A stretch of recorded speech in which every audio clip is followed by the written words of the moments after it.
I think I've looked everywhere here. Let us see if I can find any more information in the shop's surroundings.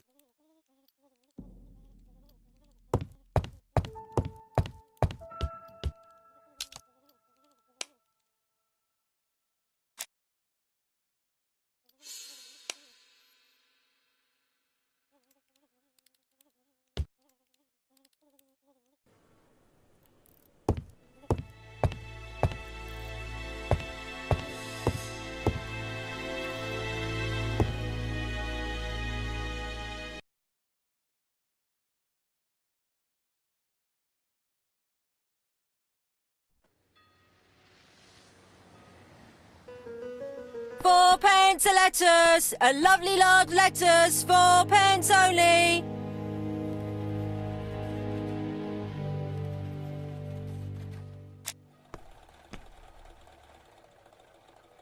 This woman appears to be a smoker.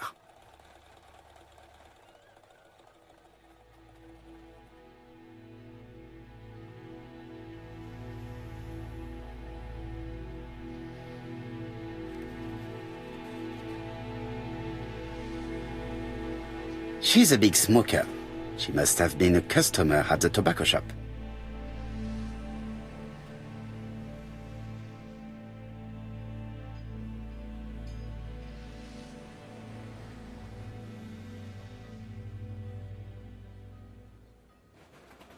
How much are your lettuce, please? A lettuce? That'll be 5p, kind sir.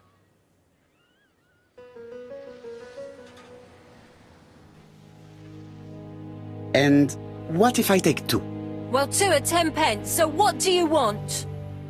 Nothing, thank you. They do not look very fresh. Did you know Alice Asher well? And for starters, who are you? I'm Hercule Poirot, the detective. You're foreign, that's for sure, with your accent and your odd way about you. And you're here about Alice's murder, I suppose. Well, I've nothing to say to you.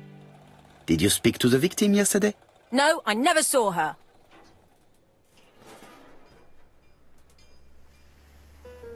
Please try and help me, madame. Why should I help you? For your beautiful moustache? Heh. Come on, move along now. You're scaring away my customers. Please, do not be ridiculous.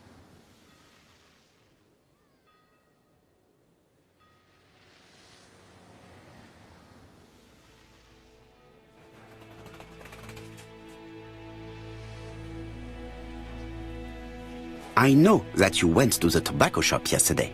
Well?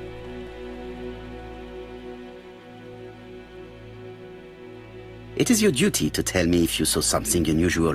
Who do you think you are telling me what to do? Get away from my stall!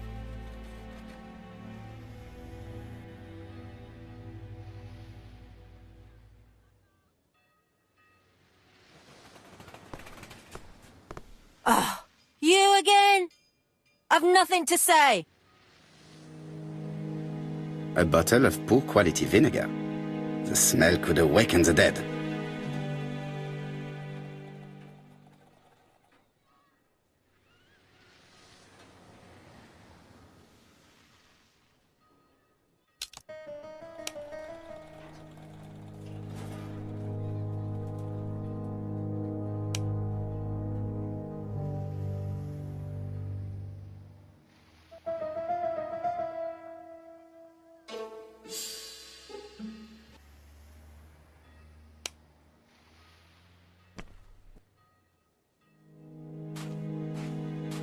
Strawberries, 6p a pound! Hey, Poirot. Is the greengrocer causing trouble? I'll sort her out. No, please, leave her, Chief Inspector. I'll get her to talk later. I've found the victim's niece. She's waiting for you in the back of the shop. Thank you, mon ami. I'll question her.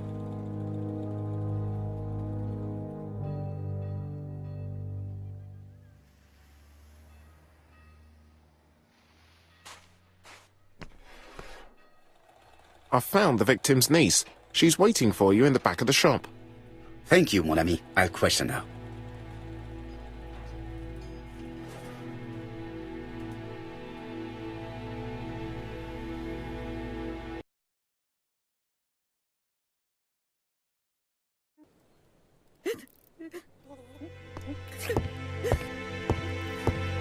Jap had the body removed out of respect for the victim's niece. His attention is commendable.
The murderer probably pretended to be a customer. He hit the shopkeeper from behind as he turned around to serve him.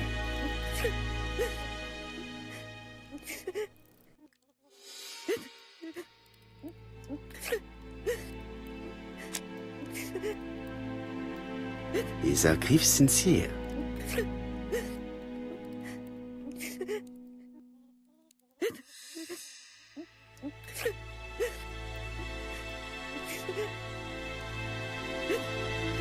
She appears to be very upset. She's dressed in mourning. She looks fragile.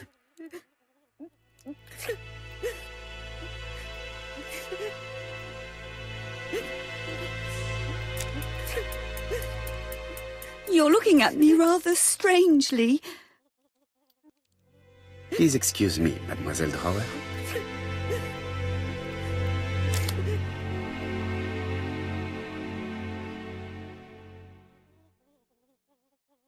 You were very fond of your aunt, am I right? She was the only family I had since my mother died.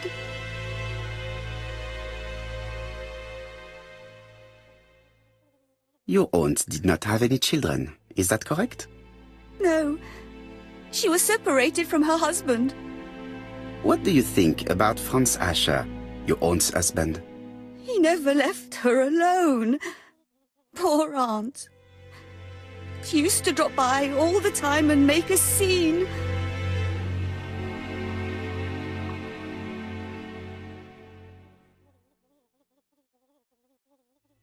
Was your aunt afraid of her husband? He shouted a lot, but she wasn't afraid of him. Why, he used to slink away when she turned on him. He was afraid of her, if you like.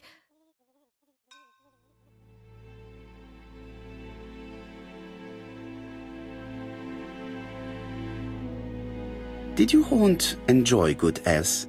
She had a bad throat, but she was well cared for by a doctor in London. Does Franz Ascher work? All he's done for years is drink and gamble, but he used to be a very good cabinet maker. What does he live on? My aunt used to give him 5 shillings a week.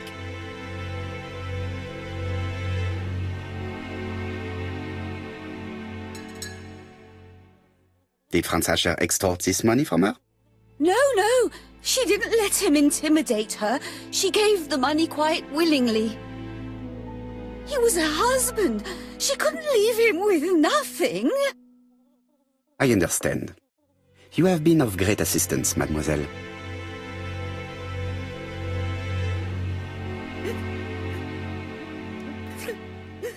Please take this young lady home. My pleasure. Well, this Franz Asher does not seem to be quite so dangerous as Jack says. And since Alice Asher gave him money regularly, it was not in his interest to kill her.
We have to wait for him to sleep it off.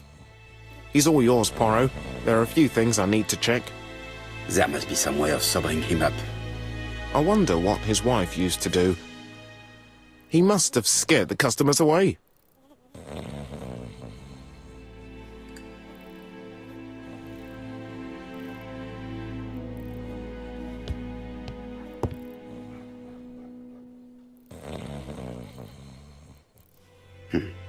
A box of new stockings. It's Alice Asher's notebook. Ah, that's interesting. It probably contains...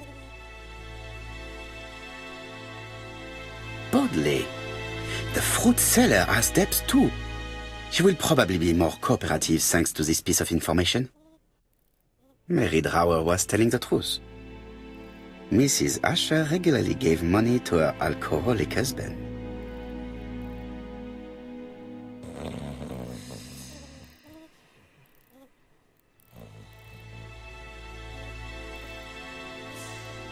He's not in any condition to be questioned.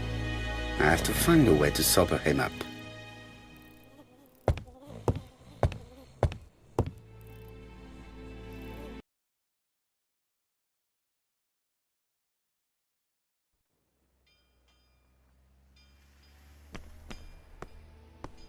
Strawberries, 6p a pound!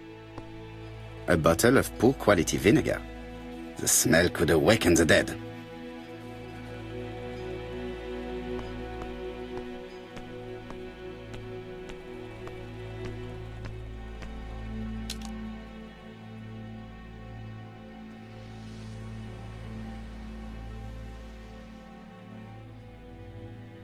Your fruit is rotten. What? A foreigner dares to say that? According to the victim's account book, you owed her £10 for tobacco and magazines. That's a lie. She owed me £1. I swear.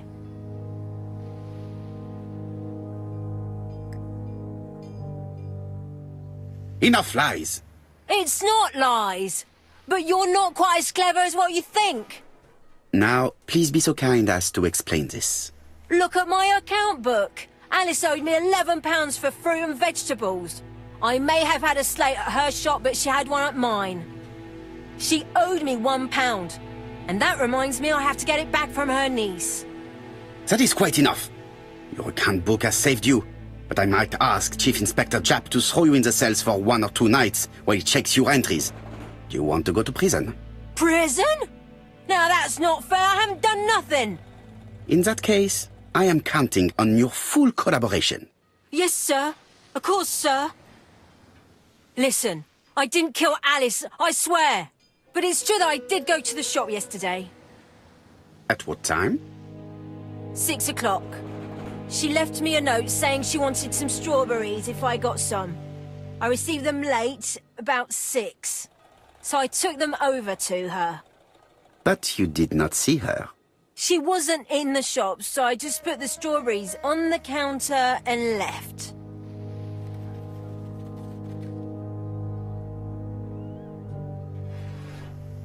Did you see anything unusual in the shop? No. Well, maybe one thing. There was always a railway guide on the counter. Alice didn't sell them. Maybe it's the customer who left it there. You were not alarmed? I thought Alice had just gone to get her medicine from her room and that she'd be straight back. You mentioned medicine. Something for her cough. She used to take it a lot. Who do you think killed her? France. Her scoundrel of a husband. He was always after her for something. Well, he's a foreigner. Sorry, sir. What I mean is he's German. That's even worse. Did you see Franz Asher enter the tobacco shop late yesterday afternoon? Well, no. But at that time of the day, the streets are packed, and I have better things to do than watch her shop.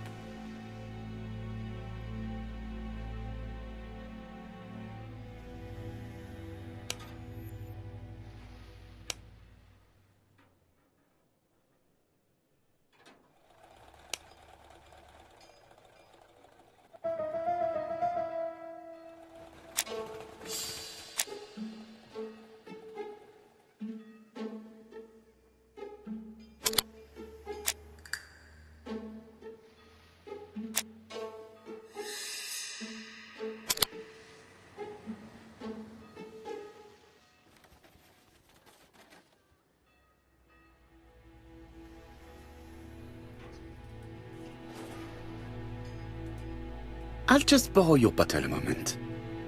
Take it. It's what Alice used to sober up her husband. But try not to empty the bottle.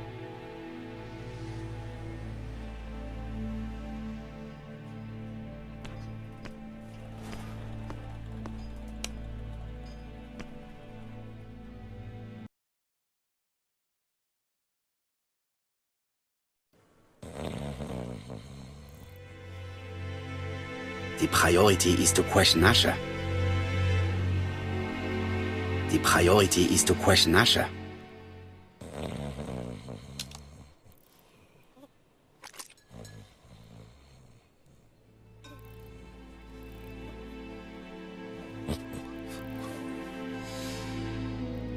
Mes amis, I can say without a doubt that poor Mrs. Asher was killed between 5:30 and 6. Killed when the street was packed with people. That's rather bold. I've been talking to the neighbours, and... No one's seen anything? Or rather, it's anything and everything. Am I wrong? No. Bien. We must grill this villain Asher before he falls asleep again.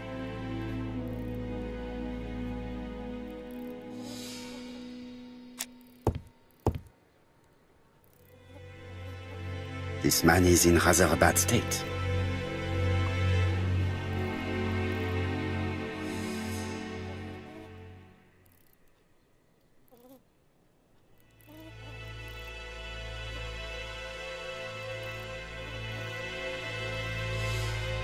This man has been fighting and he smells of alcohol.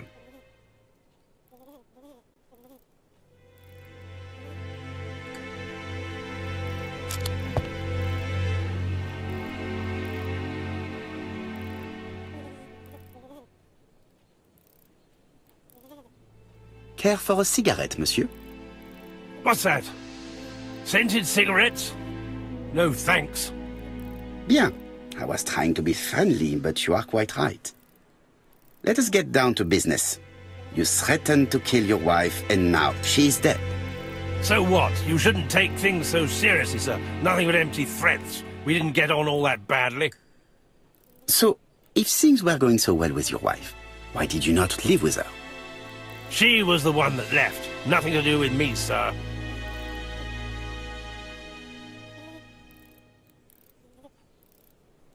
Ah, women are flighty creatures.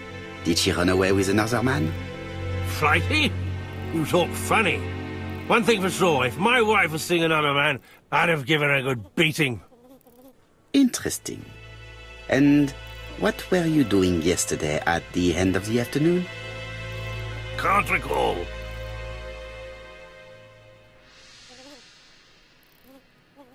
Come on, my friend. Try to remember. It is important. I'm really sorry, sir, but I don't remember a thing. I see. but maybe you do remember threatening to kill your wife? So what? You shouldn't take things so seriously, sir. Nothing but empty threats. We didn't get on all that badly. Are you often involved in fights? I don't know what you mean.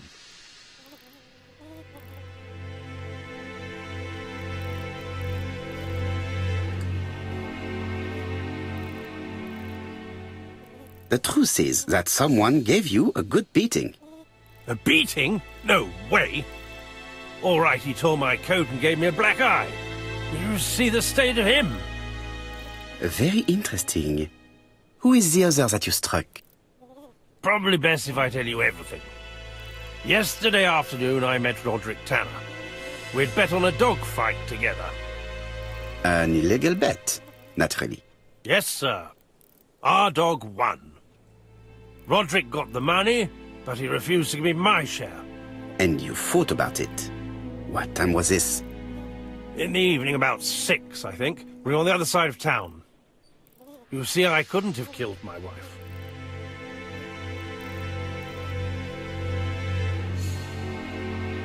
Asher's alibi appears to be confirmed. All the same, I'm going to call and check that he did have a fight with this Tanner on the afternoon of the murder. You can never trust this sort of chap. One thing is certain, Asher was a ruffian who used to beat his wife. But he's not very educated. It certainly was not him who wrote the letter signed ABC. Let's resume, Hastings. We know the murderer pretended to be a customer. He did not kill her for money, that appears to be certain. I agree with you on that point. And the murderer left an ABC guide as a signature. Therefore, it's likely he wrote the letter.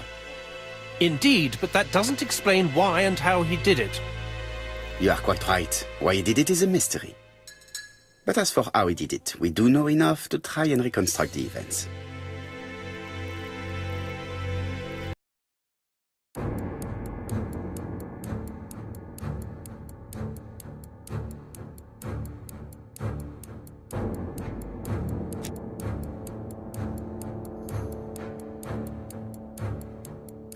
The killer enters the shop.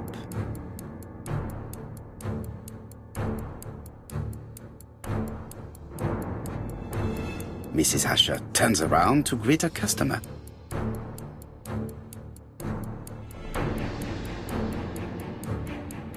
The murderer asks her for some tobacco.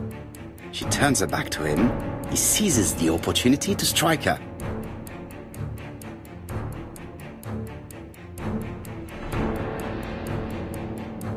He then places the ABC upside down before leaving. Everything appears to match the crime scene, mon cher Hastings. That is exactly what happened.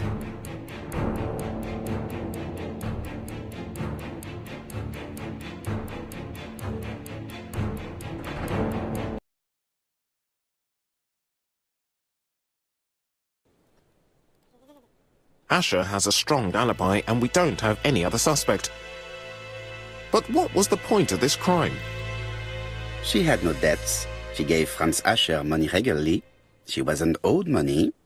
Nobody stood to gain anything. No doubt about it, the murderer is insane. And I fear that we had not heard the last of him. I hope you're wrong for once. Bien, let's go back to London. If we hurry, we should catch the 7:02 train. Are you coming? No, unfortunately, I have to talk with Andover police. See you soon, then. Are you coming, Hastings? Let's go home. There's nothing for us here.